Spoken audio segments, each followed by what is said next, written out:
Alright, so this is Ryan Colby's final Physics 106 project, and I am going to be teaching and talking about the electromagnetic spectrum. So just an overview on what the electromagnetic spectrum is it's this range of waves that exist in the universe. And waves, each of them have different properties depending on their wavelength and frequency. Wavelength meaning, how long it takes to get from one point of the wave to the same point on that wave down the line. Frequency basically meaning how quickly that wave repeats itself. And these wavelengths and frequencies, depending on how long or short or where they are, changes the effects and the functions of that certain wave. And so what we're going to be doing is we're going to be going over those different kinds of waves and then talk about their different properties, and also bring in some math to demonstrate how we can solve for certain properties of these waves. So the first one we're going to talk about are radio waves. These are the longest waves on the electromagnetic spectrum, and a lot of different waves are actually inclusive in radio waves. Some radio waves include the typical radio you'd listen to in your car, like the AM and FM radio. There is also radio waves that broadcast our television, and there are radio waves that are used in microwaves that are used to heat up our food. So these waves, we've mostly been able to find a sense of communication purposes for them. Like I said, they're the longest kinds of waves, but they do have more functions than just being able to use for communication. They can also be used in some medical features, including MRIs. So these waves, the longest ones, they're able to benefit our lives in multiple different ways, allowing us to be able to broadcast, to communicate, and even some medical purposes. As you can see on the slide, these waves can be anywhere from 30,000 meters long to 0.3 millimeters. So there's a huge range of spectrum of where these waves actually belong, and because of that, there are so many different kinds. The same radio waves that would be used to broadcast an FM radio network would not be the same ones used to broadcast things on your television. Next in the spectrum is infrared radiation. These are the waves that are just long enough that we can't quite see them with the naked eye. So these waves are longer and are often used in things like thermal imaging. These wavelengths are anywhere between 3 centimeters and 3 micrometers. They do have a bit of a gashouse effect, so there can be some danger to it. So not always the best idea to have a bunch of infrared radiation going around, but there are many practical uses to it. So these waves will allow us to see people in the dark. They allow us to be able to do things like search and rescue. There are lots of different practical uses for them. The next waves are the ones that most of us are most familiar with, and this is visible light. These are the waves that you and I can actually see. So these have a very specific wavelength where our eyes are actually able to pick them up. So what happens when we see different colors is we're actually seeing a different wavelength of light being reflected back to us. So for example, if we were to take an apple, the apple reflects a certain spectrum of light in the red range that allows us to see that red color. Whereas all this light is hitting it, white light is that mixture of all the lights together, all the different visible colors on the spectrum, and it turns out to be white. And so that red is demonstrating that the red is being reflected back to us, but also that the other colors in the spectrum, such as orange, yellow, green, are all being absorbed. So these have a very small wavelength range because most of the waves that exist in the universe we're not actually able to see.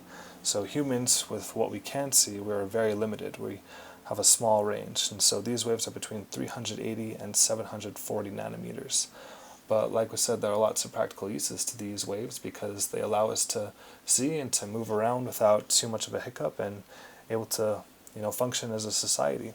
As well as these waves are also used in photosynthesis for plants, meaning that these are the waves that plant cells are able to use to be able to create energy for their cells and to be able to reproduce and put energy into the ecosystem. Next up is the ultraviolet rays. And these are the waves that are just short enough that we can't quite see them with our own eyes. So they are just beyond purple or violet, which is why they're known as ultraviolet, just too short. These rays we get a lot from space, outer space. A lot will come from the sun. And these kinds of rays will allow us to be able to produce our vitamin D. They allow us to get that tan in us. Although it's not always the most safest thing, it can be used for tanning and can also cause some damage to our cells as well. As we know, ultraviolet radiation can actually be harmful. It can cause damage to our DNA, which makes our cells actually somewhat cancerous. So there is definitely a danger and a risk to this, but we also do need some in small doses in order to produce our own energy and to keep functioning with our bodies. Next up is X-rays. This one is, I think many people are familiar with this. There's a lot of medical applications for this. They allow us to see things that are opaque to the human eye.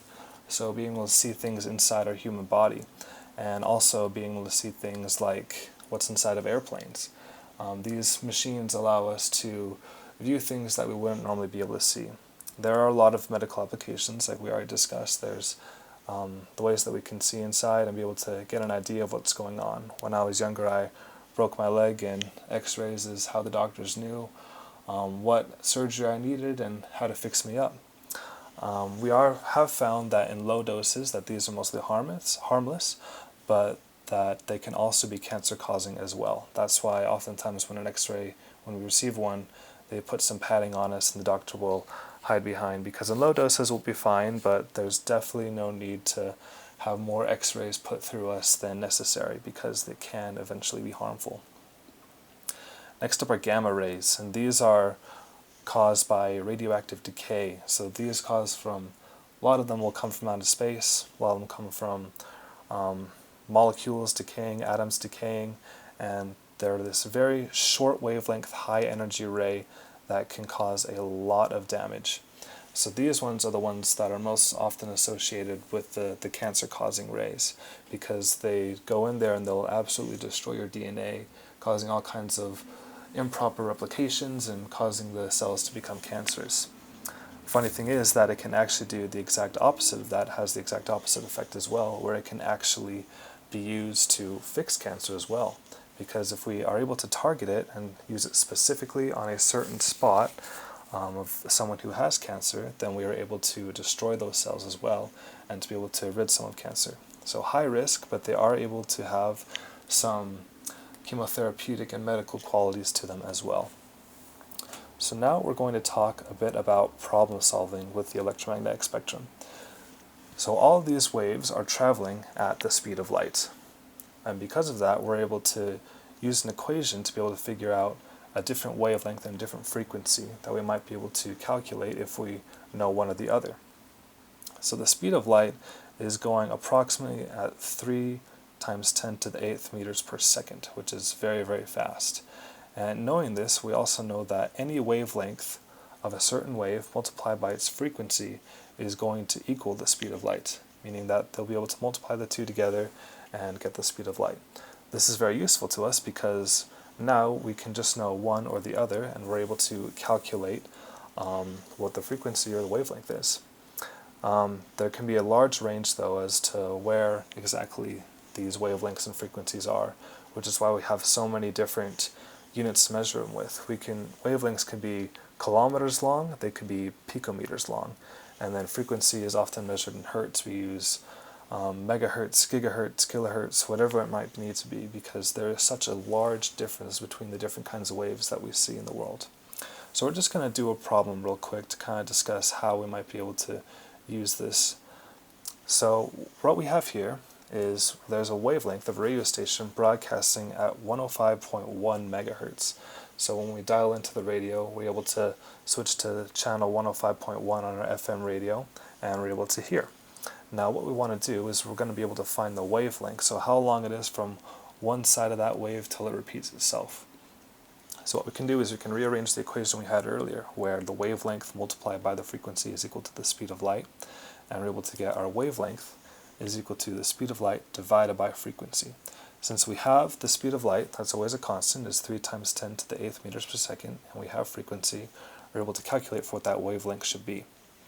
So here we go. We have 3 times 10 to the 8th meters per second for our speed of light, and our And our frequency is 105.1 times 10 to the 6th hertz. Now it's times 10 to the 6th because the unit we were given is in megahertz, which means that we need to calculate it back into hertz, which is why we have 10 to the 6th.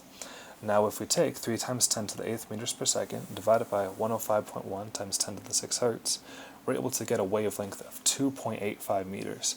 That means that when we dial into that radio station, the wavelength of the radio that we're hearing is 2.85 meters long.